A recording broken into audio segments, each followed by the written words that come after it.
우리 예배위원회가 동영상의 마지막에 오늘도 예배를 위해서 최선을 다하겠다고 해서 나가지고 야 이거 설교를 위해서 최선을 다해야 되겠네 막 특송하면서 생명 바쳐서 드린다 그러고 막 그래서 갑자기 저도 좀 비장해져야 될 것 같습니다. 안녕하십니까? 반갑습니다. 너희 중에 고난 당하는 자가 있느냐? 저는 기도할 것이요 즐거워하는 자가 있느냐? 저는 찬송할지니라. 저는 야고보서 5장 13절 말씀을 좋아합니다. 하여튼 사람이 좀 고난 당하면 기도하게 돼요. 기도가 깊어지게 되고 안 하던 사람도 괜히 무릎 꿇게 되고요. 또 옛날에는 그런 경험 없었는데 기도 속에서 하나님의 음성도 들리게 되고 고난은 사람을 기도하게 만들고 그 다음에 즐거워하는 자가 있느냐? 저는 찬송할지니라. 근데 즐겁다고 다 찬송하지는 않더라고요. 사람이 조금 고난 때 기도하다가도 등 따시고 배부르면 사람이 막 또 세상으로 나가버리고 그죠? 죄 짓고 그런 사람도 있는데 고난 중에 기도하는 것도 은혜지만 즐거운 중에 찬송하는 것은 더 큰 은혜인 줄 믿습니다. 이 두 개만 되면 영적으로는 항상 성장하고 발전하고 이 두 가지가 균형되게 되면 우리가 예수 더 잘 닮아갈 수 있게 되리라 믿는데 하나 더 얘기하면 고난 중에도 찬송하게 되면 고난이 도망가 버리는 줄 믿습니다. 즐거운 중에 찬송하시고 고난 중에 찬송할 수 없을 때 찬송하시고 감사할 수 없을 때 감사할 수 있는 성도님들 되시길 바랍니다. 2006년도에 김진 목사님이랑 저랑 안산제일교회 같은 날 같이 부임을 했어요. 입사 동기라고 하죠. 그래서 같이 사역을 친구처럼 그냥 동료처럼 열심히 사역을 하다가 김진 목사님은 8년 조금 넘고 목감으로 먼저 담임을 오셔가지고요 사역을 하게 되셨고 저는 10년 채우고 서울의 양평동이라는 데가 있습니다. 양들이 평화로운 동네라 그래서 양평동인데 거기 양평동 교회라는 교회가 있는데요. 거기서 저는 이제 3년째 목회를 하고 있습니다. 제가 김진 목사님이랑 같이 사역하면서 위로 한 선배 한 20분, 밑으로도 이제 후배 한 20여 명 같이 봤죠. 한 10년 동안 하니까 그 정도 됐죠. 우리 김진 목사님은요 처음 만났을 때나 떠날 때나 열정이었어요. 열정. 패션맨. 그래가지고 막 한결같은 열정, 끝없는 열정, 쉼없는 열정, 멈추지 않는 열정. 뭔 일을 그렇게 열심히 하시는지 그냥. 그러고 그래서 제가 저분 담임 가셔서도 목회 잘하시겠구나. 그리고 항상 뭘 배워요. 막 배우고 막. 저도 서울에서 목회 잘하고 있는데 막 카톡 보내갖고 어디 세미나 가보라고 그러고. 열심히세요. 그래서 우리 저희 김진 목사님께서 이렇게 목감에 오셔갖고 이렇게 교회를 부흥시키시고 하나님의 놀라운 은혜입니다. 부럽습니다. 김진 목사님이랑 함께 목회하는 동안 김진 목사님은 가는 부서마다 열심히 하시고요. 하여튼 떠날 때까지 열심히 하셨어요. 사람이 좀 하다 보면 한 3년 4년 지나면 좀 짬밥 먹었다고 열심히 안 하거든요. 근데 우리 김진 목사님은 떠날 때까지 열심히 하시더라고요. 그리고 저는 목사님이 열심히 하는 것만큼은 못했지만 저는 또 뭐 했냐면 찬양인도를 열심히 했어요. 저는 이제 97년도에 교육전사 사역 시작할 때부터 부교육자 하는 21년 동안 찬양인도를 한 번도 안 멈추고 계속 찬양인도를 했습니다. 왜 그랬느냐? 자꾸 시키더라고. 그래서 했고 또 하나는 저도 하고 싶었어요. 아까 그 말씀처럼 인생에 고난도 있고 어려움도 있는데 찬송 많이 하면요 그냥 고난이 예방되는 것 같아요. 고난이 도망가는 것 같아요.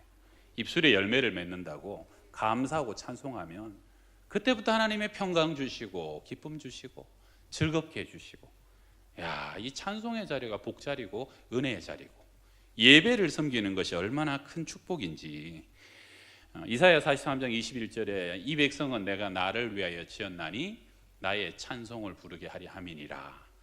요즘은 바뀌어가지고 나를 찬송하게 하려 함이니라. 여러분 물고기는 물에서 살아야 행복합니다. 물고기가 땅에 나와가지고 걸어가 보겠다고 퍼덕거리다가는 금방 죽죠. 물고기가 왜 물에서 행복한지, 살아야 행복한지 아십니까? 그렇게 만들어졌으니까, 그렇게 창조됐으니까. 새는 하늘에서 날아야 행복합니다. 새가 수영해 보겠다고 물속에 다이빙하면 새는 금방 숨막혀 죽죠. 왜 새는 하늘에서 날아야 행복한 줄 아십니까? 그렇게 만들어졌으니까. 여러분, 사람은 찬송할 때 행복합니다. 왠 줄 아십니까? 맞아요. 그렇게 만들어졌으니까. 이 백성은 내가 나를 위하여 지었나니 나를 찬송하게 하려 함이니라. 고기도 먹어본 사람이 고기 맛을 알고요, 회도 먹어본 사람이 회 맛을 아는 것처럼 이 예배와 찬양은 경험하고 겪어본 사람만이 아는 특별한 은혜가 그 속에 있는 줄 믿습니다. 예배는요, 하나님의 특별한 감격입니다. 걸어가도 들어가도 끝이 없는 원시림을 탐험하는 것처럼 끝없는 새로움과 아름다움, 끝없는 우리에게 주시는 감격이 있는 것이 이 예배라는 것입니다. 여러분, 아무리 좋은 음식도요, 몇 번 먹어보면 별로고요, 아무리 좋은데도 몇 번 가보면 별로입니다. 우리에게 영원한 기쁨과 감격을 주는 것은 예배밖에 없다는 것이죠. 우리 옆 사람과 인사합시다. 함께 예배할 수 있어서 행복합니다.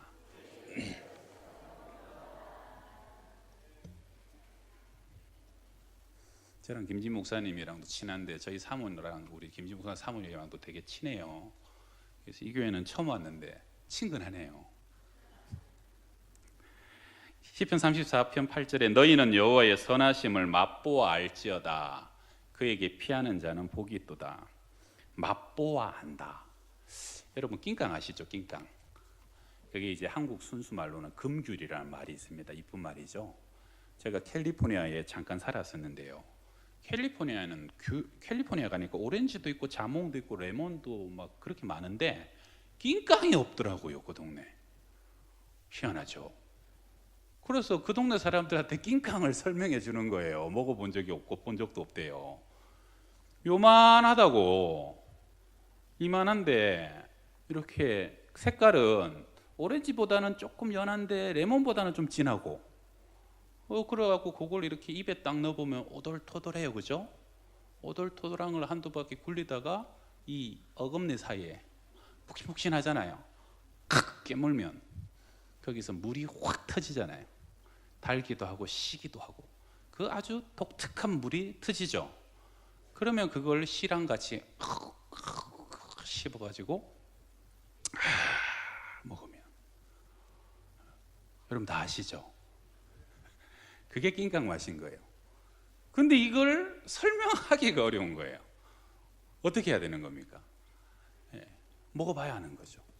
낑깡에 관한 논문을 100편을 설명해도 100편을 봐도 낑깡은 먹어봐야 하는 것처럼 여러분, 예배도 바로 그렇다는 겁니다. 예배도 체험하고 들여보고 깊은 성소에 들어가 본 사람만이 그 예배의 감격과 기쁨을 안다는 것이죠. 그래서 우리 하나님은 경험해 봐야 아는 하나님이고요, 체험해 봐야 아는 하나님, 우리가 만나봐야 아는 하나님이라는 겁니다. 무디는 이런 말을 했습니다. 사역자를 지치게 하는 것은 과도한 사역이 아니라 기름 부음 없이 일하는 것이다. 저는 이 말을 참 좋아하는데요. 사역자를 지치게 하는 것은 과도한 사역이 아니라 기름 부음 없이 일하는 것이다. 왜 지치는입니까? 일이 많아서 지치는 게 아니에요. 은혜 못 받고 기름 부음 없이요, 여러분 충전되지 않고 일하니까 금방 고갈되고 지치고 힘들고 피곤하다는 겁니다. 여러분, 정말 예배 가운데 성공하고 하나님을 깊이 만나게 되면요, 수많은 일을 감당해도 넉넉히 감당할 수 있는 것이에요. 그런데 내가 은혜 떨어지고요, 기름 부음 없어지면 조금만 일해도 지치고 피곤하고 불평과 불만과 피곤함이 그냥 산더미처럼 몰려오게 된다는 겁니다. 여러분, 그래서 예배에 성공하는 것이 우리가 어떤 사역, 더 많은 사역, 더 큰 사역을 감당하게 할 수 있는 근본적인 비결인 것을 믿습니다. 여러분, 예배에 성공하시기 바랍니다. 예배에 성공하고 하나님의 깊은 사랑 가운데 감격 감화한 사람은요, 사랑이 그렇잖아요. 봐도 또 보고 싶고, 예배 속에는 계속적으로 부어지는 넘치는 은혜, 독수리의 날개침이 올라감 같을 것이고 다른 박질해도 곤비치 않고 걸어가도 피곤치 않는 능력은 바로 이 예배의 감격 속에 있는 줄 믿습니다. 하나님이 사람을 창조하실 때도 사람을 첫날에 만들지 않고 여섯째 날에 만들었습니다. 남자는 흙으로 빚어서 흙으로 만드셨고, 아담은, 하와는 아담이 잠잘 때 갈빗대를 갖다가 뼈로 만드셨죠. 김진민 목사님이 이 얘기 해주셨나 모르겠는데, 점심때 여기 목감에 여기 무랑리에 갈비집 많잖아요. 점심때 갈비집에 가면 남자가 많아요, 여자가 많아요? 여자만 바글바글하죠. 근데 그게 성경적인 거예요. 여자들은 뼈로 만들어 가지고 이 뼈를 먹어줘야 힘을 얻는데, 남자는 흙으로 만들어서 그냥 저 구내 식당에서 나물만 먹어도 힘을 얻는다는 예. 여러분, 이것은 농담이고요. 하나님께서 사람을 6일째 만드셔서 7일째 제일 먼저 하게 하신 것이 뭐냐 하면 안식입니다. 쉬는 거예요. 그래서 여러분, 일주일의 첫날은 먼저 안식하고 쉼을 얻고요.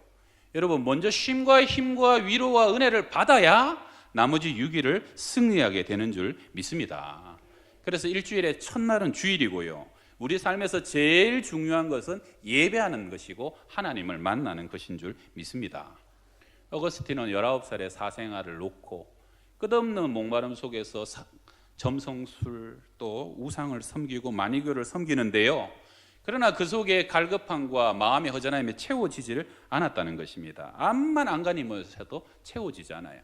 그래서 어거스틴은 그 허무함과 갈급함을 채워보려고 몸부림을 쳤는데 어디서도 자신 안에 그 텅 빈 내면을 채울 수 없었다는 것이죠. 그래서 어거스틴은 고백록에서 유명한 고백을 하죠. 주님, 나는 하나님 안에서 쉬기 전까지는 결코 쉴 수 없었습니다. 오늘 본문에 보게 되면 수가성 여인이 나옵니다. 수가성 여인도 참 목마른 여인이었어요. 얼마나 인생에 목이 마른지 남편을 5번이나 바꾸고 또 바꿉니다.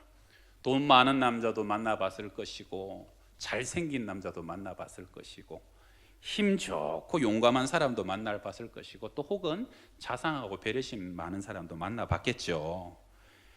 그러던 어느 날, 그래도 목마름을 채울 수가 없어서 아무도 물길로 오지 않는 한낮 대낮의 태양빛 아래 또 혼자서 물길로 나왔다가 거기서 예수님을 만나게 되죠. 예수님이 물 좀 달라 그러시잖아요. 뭐라고 대답합니까? 당신은 왜 유대 남자로서 사마리아인 여자인 나에게 물을 달라고 그럽니까? 아주 퉁명스럽게 쏘아붙이는 거예요. 벌써요, 결혼 5번 실패하고 또 다른 남자랑 살다 보니까 이 내면이 그냥 남자라면 넌더리가 나는 거예요. 그것도 이제 외간 남자가 또 말을 거니까 어쩌면 이 남자가 또 차갑거나 그렇게 오해했는지도 모르겠어요. 그러니까 말이 곱게 나오지 않는 것이. 그런데 점점 얘기하다 보니까 특별한 사람인 걸 알게 되죠. 그렇게 얘기가 진행되면서 남편 얘기가 나오잖아요. 네 남편을 데리고 오라. 나에게는 남편이 없나이다. 맞다. 너에게 남편 5이 있었고, 그런데 지금 너가 사는 사람도 네 남편은 아니다. 네 말이 맞다. 처음 만나는 사람이 자신의 과거지사를 정확하게 알고 있습니다. 수가성 여인은 거기서 느끼는 거죠. 보통 사람이 아니구나. 이 사람은 선지자구나.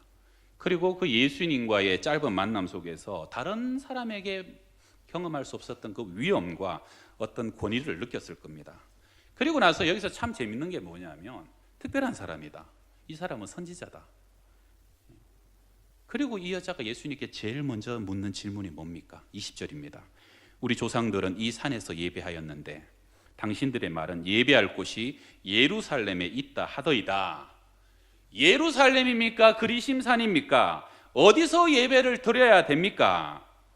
이 수가성 여인은요, 그동안 자기 마음속에 오랫동안 해결되지 않았던 그 한 가지 질문이 뭐냐면 예배에 관한 것이.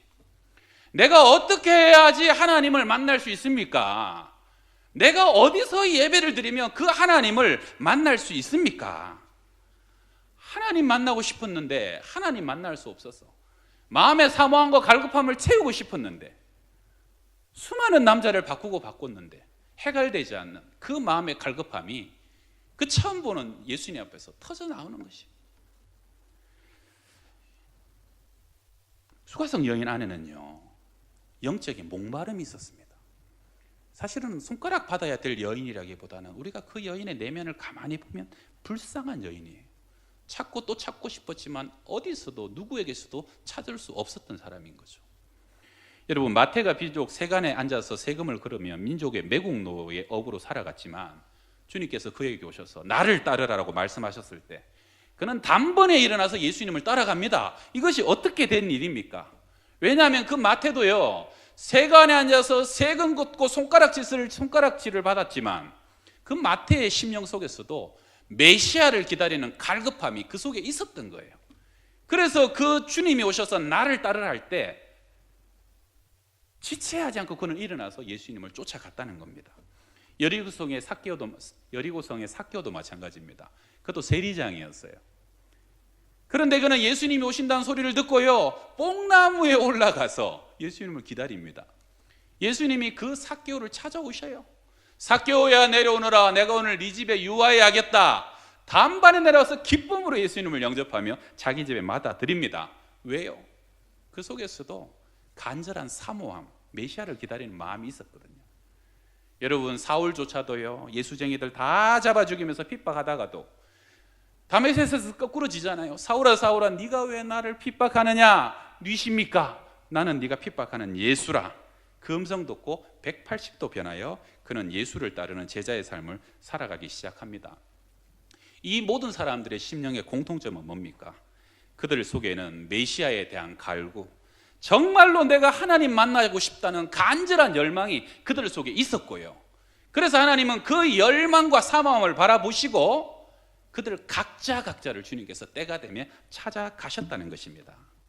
그래서 오늘 말씀에 아버지께서는 이렇게 자기에게 예배하는 자들을 찾으시는, 사모하고 갈급하고, 비록 그것을 찾지 못해서 방황하고 죄 가운데 있었지만 그러나 그 마음을 떨치지 못하고 언젠가 주님 나에게 다가오실 것을 기다리며 살아가는 그 인생들에게 우리 주님은 반드시 찾아가신다는 겁니다. 성도 여러분은 현재 나의 삶의 모습이 어떠하든지 내 과거가 어떠하든지 그럼에도 불구하고 내 안에 우리 주 예수 그리스도에 대한 영적인 간절한 사모함과 열망이 있다면요, 그것은 하나님께서 주신 가장 큰 은혜입니다. 왜냐하면 하나님은 이 시대 가운데 예배자를 찾으십니다. 그리고 그 사모함과 갈급함을 친히 영원히 마르지 않는 생명수로 채워주시는 것이 우리 주님밖에 없다는 것이죠. 그래서 여러분 중에 참 예배를 드려도 또 드리고 싶은 사람, 말씀을 듣고 들었는데 집에 가면 또 말씀 듣고 있는 사람들 있죠. 기도를 하고 또 기도해야 될 것 같은 사람, 큐티 교회인데 큐티를 하고 해도 또 큐티하고 싶은 거, 여러분 그게 제일 큰 복입니다. 하나님께서 주신 제일 큰 은총인 것을 믿으시기 바랍니다. 오전에 그렇게 많은 사람이 예배 드리는데 오후에 누가 모이는 겁니까? 또 예배 드리고 싶어서, 또 말씀 듣고 싶어서. 그러니까 여기 계시는 분들은 하나님이 찾으시는 예배자인 줄 믿습니다. 제가 섬기는 교회에 나온 세 가족이 얼마 전에 썼던 글인데요, 제가 한번 읽어드립니다. 어릴 적 집 근처 언덕 위에 조그마한 성당이 하나 있었습니다. 학교를 갈 때는 늘 이 언덕을 지나다녔는데 그러다 보니 자연스럽게 어려서부터 성당에 나가게 되었고 세례도 성당에서 고등부 때 받았습니다. 언제나 개방이 되어 있던 성당은 편하게 들어가서 주님과 만날 수 있는 조용한 기도의 집이었습니다. 주님께 나의 고민을 내려놓으며 기도하게 되었고 주님과의 만남을 경험하게 되었습니다. 고등학교를 졸업하고 서울로 올라와서 직장 생활을 하며 믿음 생활은 소홀했었지만 늘 마음 한켠에선 갈급함을 느끼고 있었고 그럴 때마다 교회 근처의 십자가를 바라보며 기도를 하면 주님이 나를 너무나도 사랑하고 있음에 눈물을 흘리곤 하였습니다. 시간이 흘러 남편을 만나 결혼을 하였고 아들 하나 딸 하나를 낳아 화목한 가정을 이루고 살아가는 듯 싶었는데 달콤한 시간은 그리 길지 않았습니다. 가정에 위기가 찾아왔고 가정은 깨어지고 말았습니다. 그리고 나도 모르게 제일 먼저 찾게 된 것은 주님이었고 나는 그토록 오랫동안 발길을 끊었던 교회로 십자가 아래로 다시금 무릎을 꿇게 되었습니다. 이렇게 살아서는 안 되는데, 예배 드리러 가야 되는데, 언젠간 다시 교회로 돌아가야 하는데 창밖에 보이는 그 십자가를 바라보면서도 그 속에서 무릎을 꿇고 기도를 할 수밖에 없었던 인생. 물고기는 물 떠나서 살 수 없잖아요. 하나님께서 택하시고 부르신 자녀들은 결코 하나님을 떠나서는 살 수 없습니다. 그 예배로 향한 갈급함과 부르심이 채워지기 전에는 결코 우리도 어거스틴처럼 만족할 수 없는 것이고, 그 예배와 하나님만이 우리에게 참된 행복을 주시는 분이신 줄 믿습니다. 제가 안산에서 목회할 때 한 번에 신방을 갔더랬는데요, 구역에서 과거에 구역장님도 한 집사님인데 나이가 그때 당시에 한 40대 후반, 한 10년 정도 된 일인 것 같아요. 40대 후반쯤 되어 보이는 분이었어요. 얼굴도 이쁘장한 분인데 얼굴에서 좀 카리스마가 이렇게 느껴지더라고요. 그렇게 대화를 해보니까 이분이 보통 여자분이 아니에요. 철인 경기를 뛰러 다니시더라고요. 그래가지고 뭐 동안 마라톤, 춘천 마라톤 이런 마라톤이 경기마다 열리면 동호회가 있어갖고 그 마라톤 뛰어다니는데 아주 이분이 에이스예요, 에이스. 그래가지고 팀들마다 이분을 꼭 데리고 경기에 가는데, 그런 마라톤이 보통 주일에 있거든요. 그러니까 연습도 그때 하고 주일을 하다 보니까 주일을 잘 빼먹었다는 거예요. 그 다음에 이분이요, 수영을 하는데도 그냥 수영하는 게 아니라 미사리 경정장을 왕복해서 다니고, 한강을 건너 다니고, 바다를 건너 다니고, 막 그런 걸 해다니는 거예요. 와우, 대단하시더라고요. 그래서 자기는 교회를 사실 오고 싶었는데 하다 보니까 계속 빼먹고 하다가 신앙생활을 제대로 못했다는 거죠. 수년 동안 그렇게 쫓아다니다가 안 되겠다, 그래서 작년부터 딱 끊고 올해부터는 주의를 온전히 지키고, 그래서 이번에 처음 목사님 신방받게 된 거라는 것이에요. 대단한 사람이구나. 한참 감격하면서 얘기를 듣다가 이제 예배를 드려야 되니까 집사님 뭘 좀 기도해 드릴까요? 그랬더니 첫 번째 기도 제목이, 목사님 나를 알게 해주세요. 나를 좀 알고 싶어요. 그 얘기를 듣는 순간 제 마음속에 짠한 생각이 드는 거예요. 그래서 그렇게 뛰어다니셨구나. 그렇게 강을 헤엄치고 바다를 헤엄쳐 건너다니고, 그렇게 뛰고 또 뛰면서 그 속에서 완주하고 그 속에서 월계관 쓰면 내가 나를 찾았다라고 느끼고 싶어가지고, 그래서 그렇게 뛰어다니고 헤엄쳐 다니셨구나. 참 수가성 여인 같다. 우리 모두에게는 목마름이 있습니다. 그 목마름을 채워보려고 수많은 사람을 만나기도 하죠. 어떤 사람은 남편을 바꾸면서 그러면 그 목마름이 해결되리라고 믿고요. 끝없이 특정 사람에게 기대고 소망을 걸지만 실상은 사람이 채워줄 수 없는 목마름입니다. 마치 바닷물을 마시는 것처럼 더 깊은 목마름으로 우리에게 다가올 뿐이라는 것이죠. 어떤 사람은 성공하면 그 목마름이 채워질 것이라고 기대합니다. 어떤 사람은 내가 어떤 자리에 서기만 하면 그때부터 내 삶은 완전히 달라질 것이라고 기대합니다. 어떤 사람은 자녀들을 잘 키워놓기만 하면 이 아이들로 인해서 나의 목마름과 못다한 한이 풀어질 거라고 생각하지만 결과적으로는 어느 거 하나 만만한 게 없고요. 그리고 그것을 다 이뤘다고 해도 그 사람과 그 업적과 그 명예가, 그 자리가 결코 나의 이 공간을, 이 빈 공간을 채워줄 수 없다는 것이죠. 그 여집사님도 나를 찾기 위해서, 내가 누군지 알기 위해서 42.195km 엄청난 길을 달리고 또 달리고 헤엄치고 또 헤엄쳤지만, 그러나 그 많은 세월 보내고 난 뒤에 찾은 건 뭡니까? 그 속에서 나를 찾을 수 없었다는 것입니다. 여러분, 이 영적인 목마름은 무엇을 성취하는 것으로 결코 채워지지 않고 사람을 통해서도 결코 채워지지 않는다는 것이죠. 좀 죄송하지만 남편들 너무 기대하지 마시고, 자녀들도 너무 기대하지 마시고, 사람에게 너무 목맬 것도 없습니다. 왜 내가 해준 만큼 되돌려주지 않느냐고 화낼 필요도 없고요. 어느 순간 변했어라고 그 사람 변했다고 실망할 필요도 없습니다. 왜냐하면 원래 사람은 그거밖에 안 되는 인생들입니다.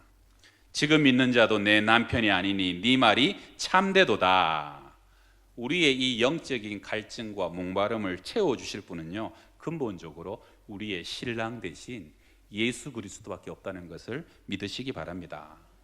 파스칼은 일찍이 말했습니다. 하나님께서 각 사람의 마음속에 이 세상의 어떤 것으로도 채워질 수 없고 오직 예수 그리스도에 의해서만 채워질 수 있는 빈 공간을 사람 속에 두셨다. 우리는 영이신 하나님의 형상을 지음받았기 때문에 하나님으로 채워질 때 이마고 데이, 예수 닮는 인생이 되게 된다는 것이죠. 헨리 나우엔이라는 영성신학자는 그의 책 영적 발돋움에서 개인의 영성을 정의하기를요, 개인의 영성은 뭐냐, 내 안의 외로움을 고독으로 바꾸는 것, 그것이 바로 개인의 영성이라고 얘기했습니다. 예를 들면 여러분, 이 수가성 여인은요, 어떤 사람보다 더 많은 외로움이 그 속에 근본적으로 존재했던 사람입니다. 여러분, 우리가 인생을 살아가다 보면요, 몰려오는 외로움, 고독함, 또는 서러움과 억울함, 마음의 상처와 아픔들, 그것을 유난히 더 많이 느끼는 사람들이 있다는 것이죠. 그런데 그 외로움을, 내가 그 외로움은 에너지입니다. 그 에너지를 하나님과의 만남인 고독의 자리, 고요함의 자리로 바꿀 수만 있다면요, 외로움이 깊은 사람은 더 깊은 예배자가 되고 더 깊은 하나님 앞에 기도자가 된다는 것이에요. 그런데 그 외로움의 에너지를 건강하게 해결하지 못하게 되면요, 그 외로움은 음란이 되고 우울함이 되고 허무함이 되고 마침내는 자살로도 이어질 수 있는 우리 가운데 비극이 된다는 것이죠. 여러분 속에 때때로 외로움이 몰려올 때요, 그 외로움이 하나님의 부르심으로 전환될 수 있기를 바랍니다. 그 외로움을 가지고 여러분이 찬양과 기도와 말씀으로 나아갈 수만 있으면요, 그 속에서 내가 평상시에 듣지 못했던 하나님의 음성을 들을 수 있고, 내가 평상시에 느끼지 못했던 하나님의 세미한 손길을 느낄 수 있다는 것입니다. 이 수가성 여인은 그 외로움을 해결하지 못해서 몸부림치는 인생을 살았어요. 마침내 예수님을 만나고 영혼이 목마르졌는 참된 샘물을 얻게 되었을 때 그는 기뻐 뛰면서 동네로 달려가서 내가 메시아를 만났다라고 얘기하며 그 예수님을 증거하는 전혀 다른 인생을 살게 되었다는 겁니다. 이제는 더 이상 수치심도 문제가 되지 않고요, 과거의 아픔과 상처도 문제가 되지 않고, 주님 만났을 때 그 여인 속에 차마 해결하지 못했던 그 모든 외로움의 에너지가 주님과의 예배 에너지로 바뀌게 된 것이 이 수가성 여인의 말씀이 우리에게 주는 교훈이라 하는 것입니다. 마지막 얘기 하나 하고 오늘 말씀을 마치겠습니다. 제가 2001년도 이제 한 18, 19년 됐죠. 그때 제가 저 서울의 한 큰 교회에서 중학생들을 이렇게 지도할 때였어요. 그래서 여름 수련회를 한 80명 정도 데리고 3박 4일 수련회를 들어갔는데요, 그해 교사가 한 30명이었는데 한 20여 명이 수련회를 같이 들어갔어요. 근데 그해 교사가 드림팀이었습니다. 드림팀. 쉽게 얘기하면 왜 드림팀이었냐, 그에 따라 유난히 실직한 여교사들이 많았어요. 청년들. 그래가지고 좀 시간이 넉넉해가지고 수련회 준비를 이 여청년들 한 10명 상시 인원 데리고 한 달 넘게 기도를 많이 했어요. 그리고 뭐 여러 가지 준비도 많이 하고 그랬더니 막 교사 모임에서 이미 막 은혜와 성령이 충만한 거예요. 그 다음에 그때 또 제 기억으로 호텔 주방장이 한 분 계셨어요. 이분 난수 지사님인데 열정이 충만해갖고, 목사님 이번에 수련회가 음식과 간식은 제가 다 책임지겠습니다. 그래갖고 자기 막 주방장 복장에다가 쓰는 칼을 다 갖고 왔어요.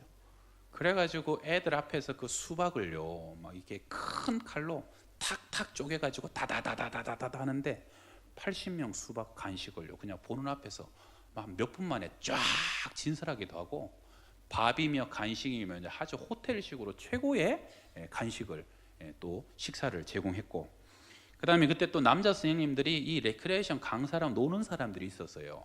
그냥 뭐 센탁스, 물놀이, 막 크다란 스티로폼을 문짝만한 걸 몇 개를 겹쳐갖고 애들 보고 타타 그래갖고 뗏목놀이를 해주고 물놀이를 해주고 하는데, 제가 봐도 막 너무너무 재밌게 논 거예요. 잘 먹고 재밌게 놀고, 또 부장 집사님이 어느 신문사 그 인쇄소를 하는 사장님이었는데, 전도사님 돈 걱정하지 마시고 제가 돈은 다 될 테니까 필요한 거 원하는 거 다 하세요 그러는 거예요. 할렐루야. 그래가지고 강사도 막 불러서 오고, 그래서 강사가 밤에 또 집회를 그렇게 잘 인도하고요, 은혜도 많이 받고, 그냥 애들 선물도 원 없이 주고 막.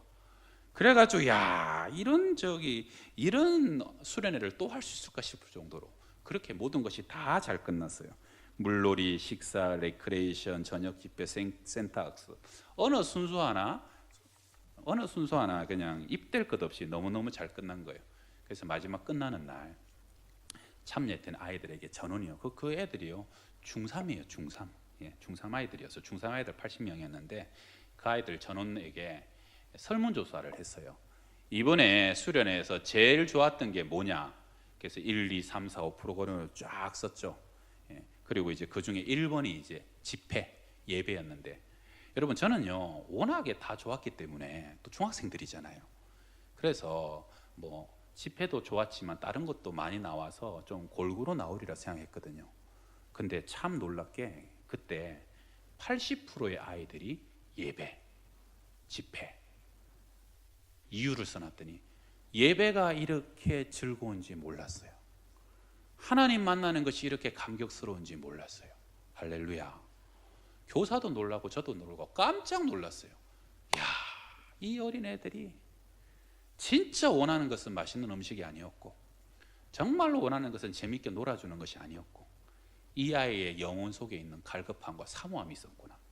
하나님 만나는 것이 그들에게 그렇게 큰 기쁨이었고 감격이었고 그 아이들 속에도 해결되지 않는 고민과 두려움들 하나님 만나니까 눈 녹듯이 사라지더라는 것입니다. 할렐루야. 우리는 하나님 형상대로 지음받았습니다. 오늘 예배부 헌신 예배인데 예배를 섬기는 것은 가장 큰 은혜고 가장 큰 특권인 줄 믿습니다. 이 수가성 여인에게 주신 은혜가 여러분 모두의 은혜가 되시기를 주의 이름으로 축원합니다. 기도하겠습니다. 하나님 아버지, 우리를 예배자로 불러주셔서 감사합니다. 하나님을 사모하는 마음으로 이 오후 시간에도 예배에 참여하게 하신 것도 감사합니다. 오늘 예배위원회 헌신 예배로 섬기는 임원들과 일꾼들 참 귀한 것을 세워주셨사오니 기쁨과 감사함으로 이 일을 또 잘 감당하게 해 주실 줄 믿습니다. 수인중앙교회 또 김진 목사님 통해서 하나님의 모든 예배마다 집회마다 모임마다 하나님의 영광과 은혜가 충만하게 하여 주시옵소서. 그리하여 이 지역에 상하고 공고하고 외로움에 지친 수많은 인생과 영혼들이 이곳에서 참된 치유와 위로와 또 하늘의 영광을 보게 하여 주시옵소서. 예수님의 이름으로 기도드립니다. 아멘.